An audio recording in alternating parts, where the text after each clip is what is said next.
Hello students, welcome to my new video. इस video में हम माह अक्टूबर असाइनमेंट 3 कक्षा 10वीं से सामाजिक विज्ञान के पेपर का हम यहाँ पर फुल सॉल्यूशन यहाँ पर देखने वाले हैं।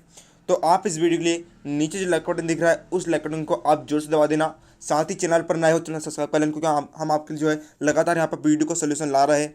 तो चलिए अब हम वीडियो को अपने किस तरीके यहाँ पर शुरू करते हैं। तो देखिए, पहला क्वेश्चन आपको यहाँ पर दिखा है कि मोटे अनाजों के उत्पादन में कमी होने के क्या कारण है। तो देखिए, हम इसका उत्तर यहाँ पर देखते हैं। मोटे अनाजों में कमी होने के कारण, तो देखिए सन सन 1951 के बाद गेहूं चावल जैसे खाद्यान्नों के उत्पादन में जहां वृद्धि दर्ज की गई है, वहीं मोटे अनाजों के उत्पादन में कमी आई है। इसके प्रमुख कारण यहाँ पर निम्नलिखित आपको दिए गए हैं।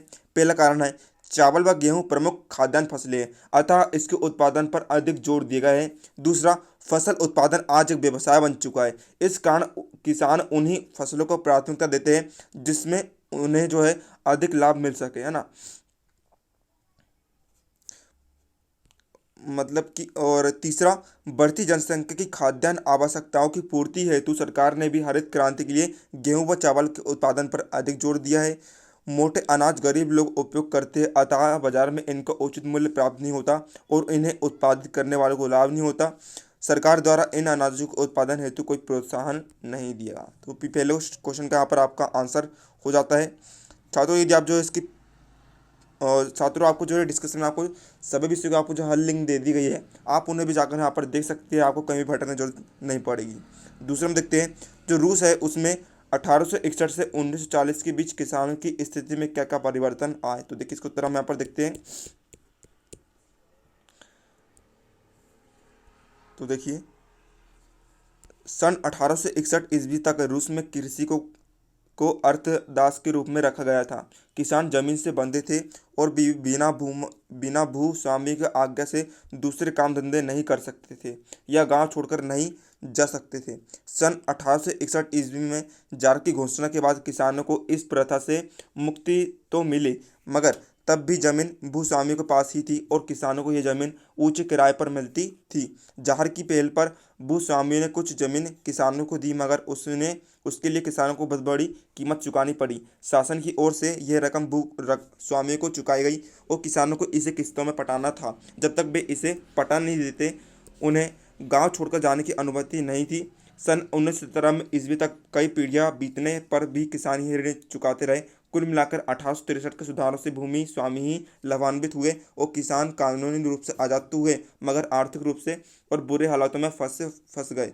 कई किसान उद्योगों में मजदूरी करने शहरों में चले गए और किसान जार की सेना में भर्ती हो गए। कई किसान भर्ती हो गई। अक्टूबर क्रांति 1917 के बाद लेनिन ने जमीन संबंधी ऐलान किया, जिसमें भूस्वामियों की जमीन का राष्ट्रीयकरण और किसानों को जमीन वितरण का ऐलान किया गया। हर गांव के गरीब किसान की समितियों को वहां के भूस्वामियों की जमीन को आपस में बांटने का अधिकार दिया गया। 1917 के बाद भूमि स्वामियों की जमीन किसानों के बीच वितरित होने से अधिकांश कृषक मध्यम दर्जे के किसान बन गए और कुछ बड़े किसान भी थे। लेकिन खेती के तरीके अभी भी पारंपरिक थे, उत्पादन कम था। इस बात को देखते हुए स्टालिन ने कृषि क्षेत्र में भारी बदलाव लाने की पहल की। इसके तहत किसानों को कहा गया कि वे अपने अपने खेतों को मिलाकर विशाल सामूहिक फार्म बनाए, ताकि बड़े पैमाने में खेती की जा सके और खेतों में मशीनों व अन्य आधुनिक तरीकों का उपयोग किया जा सके। छोटे व मध्यम किसान इसके लिए तैयार हुए, मगर ज़्यादातर बड़े किसान और मध्यम किसानों ने इसका विरोध किया। विरोध करने वालों पर जबरदस्ती की गई और वे लाखों की संख्या में मारे गए। तीसरा क्वेश्चन हम यहाँ पर देखेंगे, आपको दिया गया है। छात्रों, यदि आप जो है इसकी पीडीएफ प्राप्त करना चाहते हो तो पीडीएफ के लिए आपको जो है डिस्क्रिप्शन में हमने आपको टेलीग्राम चैनल की लिंक दी है। उस लिंक पर क्लिक करके आप हमारे टेलीग्राम चैनल को सब्सक्राइब कर लीजिए। वहाँ पर जो आपको सभी विषय को पीडीएफ सोल्यूशन आपको मिल जाएगी। तीसरा क्वेश्चन हम यहाँ पर देखेंगे कि ऋण की सुविधा एक और हमारी आय बढ़ाने में सहायक होती है, वहीं दूसरी ओर कर्ज के जाल में फंसा देती है। कैसे? आसपास के उदाहरण से जो है आपको समझाना है। तो देखिए, इसको उत्तर हम यहाँ पर देखेंगे कि ऋण अगर औपचारिक क्षेत्र से लिया गया हो तो वे हमारी आय बढ़ाने में सहायता करती है। उदाहरण के लिए, हमारे पड़ोसी सामने किराने की दुकान खोलने के लिए बैंक से 20,000 रुपये का ऋण लिया। इसके बदले में उसने अपना घर छानाधार के रूप में बैंक के पास बंधक बनाया।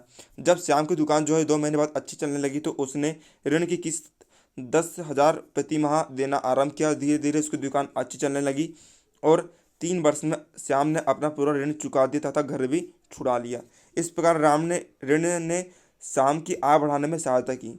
गांव में छोटे मोटे किसानों के पास औपचारिक क्षेत्र से ऋण प्राप्त करने के लिए साख का अभाव रहता है, जिस कारण उन्हें गांव में ही महाजन से ऋण लेना पड़ता है। इसका ब्याज इतना अधिक होता है कि वे इसको चुकाने में नहीं पाते हैं और उन्हें दूसरा ऋण लेना पड़ जाता है। इस प्रकार गरीब लोग एक बार कर्ज के जाल में फंसते हैं तो उन्हें निकलना मुश्किल हो जाता है। लास्ट क्वेश्चन है आपका यहाँ पर कि मुद्रा किसे कहते हैं। मुद्रा की परिभाषा आपको बतानी है। मुद्रा के लिए मापन का आधार होना क्यों जरूरी है, तो देखिए इसको तो हम यहाँ पर देखेंगे। देखिए, मुद्रा जो है पैसे या धन के उस रूप को कहते हैं जिससे दैनिक जीवन में क्रय और विक्रय होती है। इसमें सिक्के और कागज के नोट दोनों आते हैं। आमतौर से किसी देश में प्रयोग की जाने वाली मुद्रा उस देश की सरकारी व्यवस्था द्वारा बनाई जाती है। मसलन भारत में रुपया व पैसा मुद्रा है। मुद्रा के मापन आधार होना जरूरी है क्योंकि मापन के आधार से मुद्रा की कीमत निर्धारित होती है। वही निर्धारित कीमत वस्तु क्रय करने, सेवा शुल्क अदा करने का माध्यम बनती है। आज मुद्रा ही विनिमय का आधार, मुद्रा हमारे लेन देन को सरल बनाती है। छात्रों, इस प्रकार जो आपका क्लास 10 सोशल साइंस का यहाँ पर असाइनमेंट 3 अक्टूबर का यहाँ पर कंप्लीट सोल्यूशन हो जाता है। तो वीडियो लाइक कर देना, चैनल पर नए चैनल सब्सक्राइब कर लेना। बहुत ही जल्द आपके लिए और भी सोल्यूशन आने वाले। तो मिलते हैं अगले वीडियो, तब तक के लिए जय हिंद, जय भारत।